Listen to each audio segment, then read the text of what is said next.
Hey, I just got done working. That's why I look like a fucking clown with this makeup bullshit.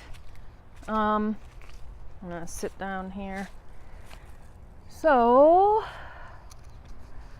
I guess today is day 6, and I'm gonna take a break from making videos until I have jumped off of everything. So that's just like a couple days. Yesterday I did 15 milligrams of oxy and an entire bottle of kratom. I did the same the day before that. Today I did 15 milligrams of oxy and 3 capsules of kratom, which I probably could have made it without the kratom. I'm not gonna lie, but it wasn't more than yesterday, so that's good. And tomorrow I'm gonna do 15 milligrams of oxy and 1 capful of kratom, and then I'm gonna be done. I have my appointment with the psychiatrist on the 19th. This is all very redundant, I know, but part of me doing this is because I want something to look back on, in those really difficult moments when I'm like having a really hard time, like especially the video I made yesterday of me in psychosis, which I'm not looking at that. It's too embarrassing. I don't feel psychotic right now. The RLS is really, really, really, really, really, really, really, really bad. Even the 15 milligrams of oxy this morning didn't really cut it. But I have been eating a lot of inflammation-causing foods, and that gives me RLS too. So today I made a loaf of ketogenic chocolate bread to curb my sugar cravings and my cravings for grains. And that's great. Like, that is a huge sign of progress because, I thought about making that bread every day for the last 5 days, but there was no fucking way I was going to be making any fucking bread. No way.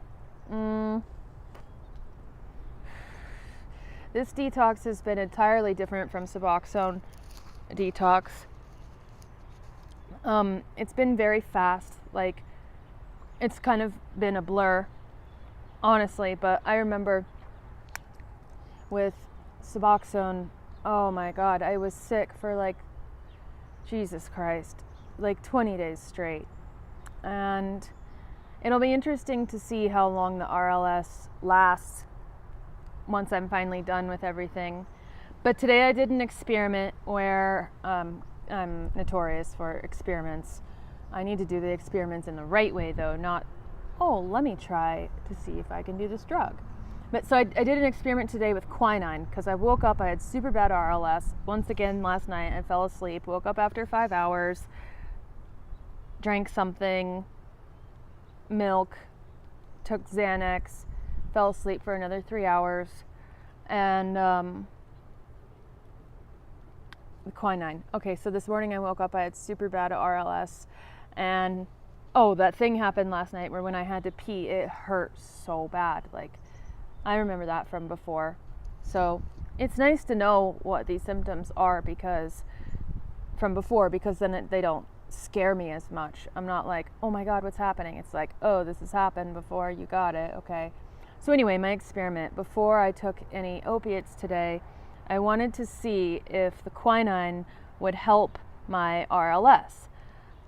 Because if it did, because it didn't help at all in the last 5 days. Like, it didn't even touch it. The opiates were the only thing that gave me any relief from the RLS. And the Xanax at night. But during the day, there's a lot of pain too. And so, anyway, I took 3 times the normal dose, and I buy the tincture online. It's not prescription. And it took the edge off, a little, which is really good because I really, really think that I have tapered down low enough to where I will be able to manage the withdrawal symptoms with quinine, maybe microdosing Xanax, and hopefully, I pray to God that they're going to give me a prescription for Seroquel on the 19th for my appointment.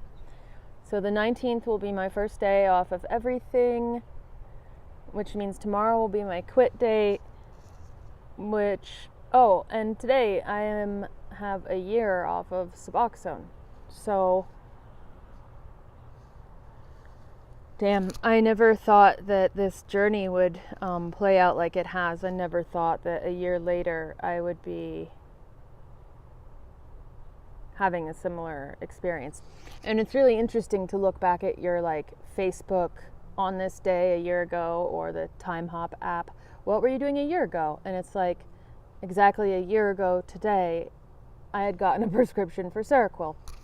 So things are repeating themselves, but they are different. They're the same, but they're different. And I'm just really happy that I was able to make the bread today, because it was just like one of those little things that I love to do, and I'm slowly starting to have a tiny little flicker of things getting better every day. And you know, with the Suboxone, people kept saying it'll get better. It didn't get fucking better for like 28 days. I was actively suicidal for 28 days. So I can understand why people switch from Suboxone to Kratom, or even to heroin or to oxy, and then get off of that, because it's an entirely different experience. It's very similar, but it's very different. And so a couple of people have asked me what I do for work, because they want to know how I can take the time off. And I'm going to make a separate video for that. But basically, I've been a sex worker for 11 years. And for the last 8 years, I've worked as a professional dominatrix / coach, BDSM and fetish specialist.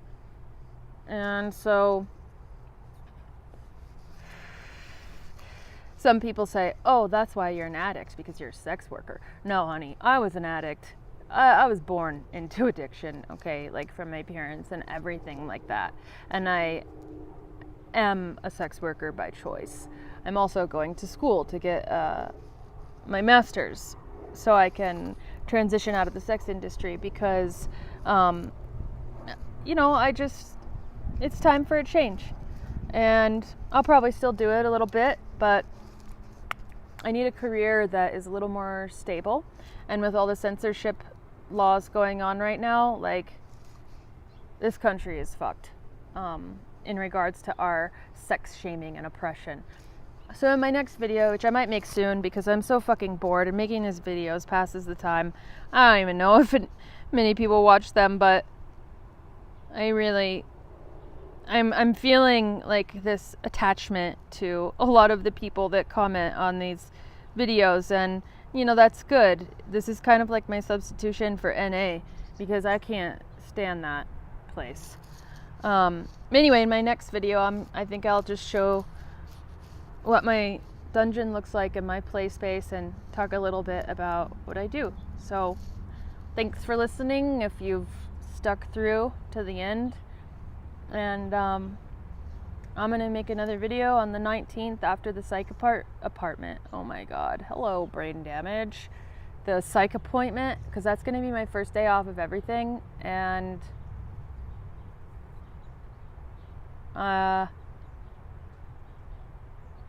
it makes me feel scared. But I'm also feeling optimistic and hopeful. Like, I think I can do it. So, cheers.